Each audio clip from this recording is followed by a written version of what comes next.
What's going on, guys? Brian back to talk about a couple things going on. Don't know if you want to call it comedy or just getting to know me, the PT. Well, I'm from New Jersey originally, like I told you before in another video. And I say, guys, what's up, guys? What's up, you guys? What's up, you guys? And it means guys and girls. And some people complain that I say guys. And it's interesting because I don't mean any harm by it. It's just where we grew up. Where we grew up, you kind of say, what's up, guys? Means everybody. Moved down to Florida, some people from the South. Some people don't consider Florida the South, but I do. South is a general term, but Florida is definitely located in southern part of the United States, the southern part of the United States. So ultimately, Florida is the South. Some parts are way more southern than others, but people say y'all. And when I came down here for college, I was from New Jersey, and we talk a little differently. And it's one of those things where someone says y'all, and you're like, whoa, they say y'all. And you start to pick it up. You start to pick up the environment, the people you hang out with, and your surroundings. And I don't know how to say y'all without a little southern drawl and a little twang to it. Like, what's up, y'all? How you doing, y'all? Y'all. It's pretty cool. But ultimately, I'm a YouTuber. As you know, you're probably watching this on YouTube right now. And people complain all the time. Some people are positive all the time. Some people are negative all the time. But there's a lot of comments that are supportive, and thank you very much. I truly appreciate that. I can't do it without you guys. Or should I say, without y'all. But ultimately, people complain, and it bothers me sometimes. I have to say I'm a human being. I have to say, like, hey, stop picking on me. Stop coming at me. Stop being disrespectful and rude and arrogant and just tough. People are critics. Everyone's got an opinion. And there's a couple things that I've learned throughout my life, and everyone have an opinion is definitely one of those. Opinions are like assholes. Everyone's got one, right? Is the saying. So it's funny that people just have the hatred and just so mean and disrespectful over the internet because they can get away with it. They can hide over the internet. The internet trolls, the internet idiots, the telephone tough guys, but over the internet now. No one uses a real phone anymore. It's kind of funny. That's what it used to be growing up. Telephone tough guy, huh? Hide behind your phone. But nobody uses a phone anymore. It's all about text messaging. But whether you complain or you're positive all the time, there's something we all can complain about and not like. It's going to the dentist. And I recently went to the dentist back in December. It was my 6-month checkup. And typically, going to the dentist sucks. I mean, it was just a checkup, so it was a cleaning and everything there too. And really, the dentist doesn't make you feel good. They scrape the plaque off, they dig into your gums, they make you bleed, they make you cry. They're just like, it's not good, right? Well, I take that back because my dad, when he was in dire needs of a dentist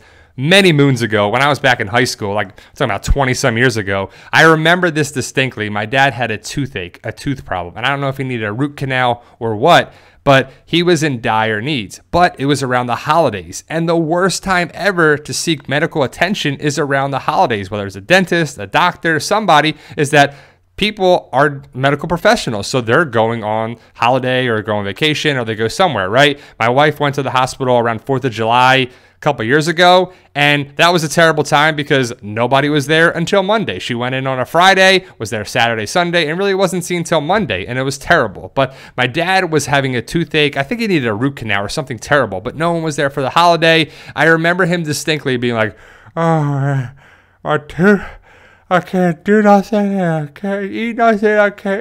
It was just terrible, and I felt bad for him, but it was pretty funny looking back now because everything was okay, and he was all right. But I didn't have that. I just had to go get a regular cleaning, a checkup. So I went there, and I got there early. It was 8 o'clock morning, get it over with. I'm a person that gets there early in the morning. I'm an early bird. I want to get started. If you're not early or late, I like to show up like 10 minutes early places. My wife, on the other hand, she'll always be late 5-10 minutes. Not a lot, but just never on time, right? But we balance each other out, and that's what life's about. Relationships and marriages are all about. So I get to the dentist. Like I said, I'm always an early bird. I get there early, 10-15 minutes early. It's right down the street from where I live.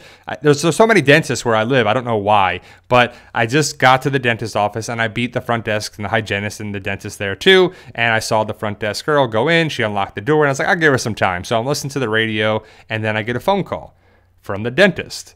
I'm like, this ain't good. So I answer the phone. I'm like, hello? I'm like, hello, is this Brian? I'm like, yes, it is. And they're like, oh, well, I know you have an appointment in 5 minutes, but I'm going to have to cancel it. And I'm like, all right, sounds good. I didn't want to be there anyway, so it's like, it's not meant to be. See ya.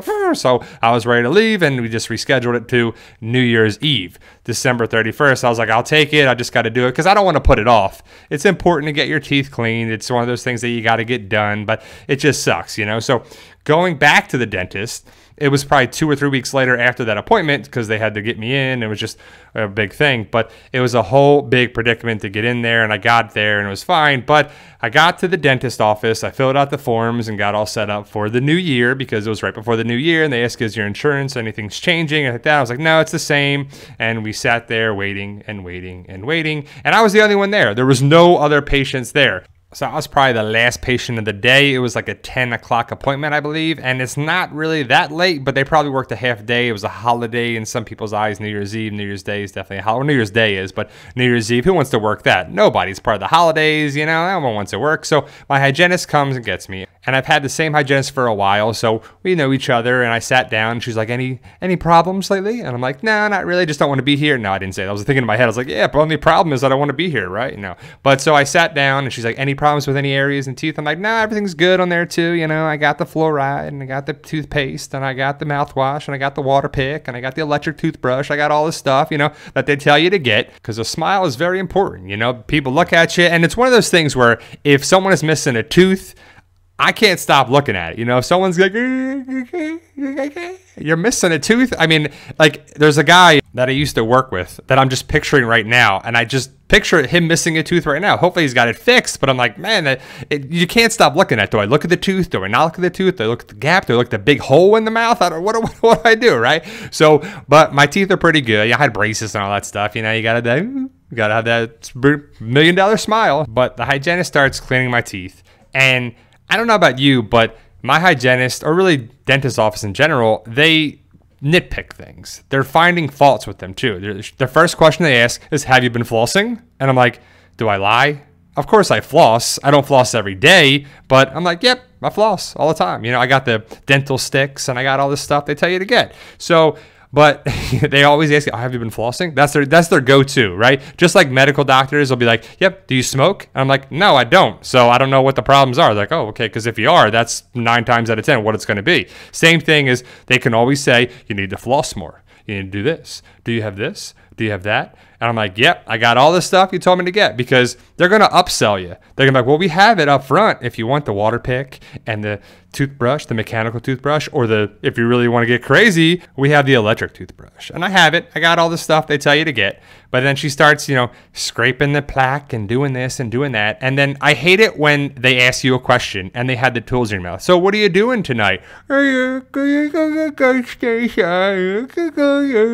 like, how do I answer that? You know, but they're just making conversation and just being nice. But it's just kind of funny. And then she asked the question. She's got the tool in my mouth and she's kind of scraping something. She's like, you see that?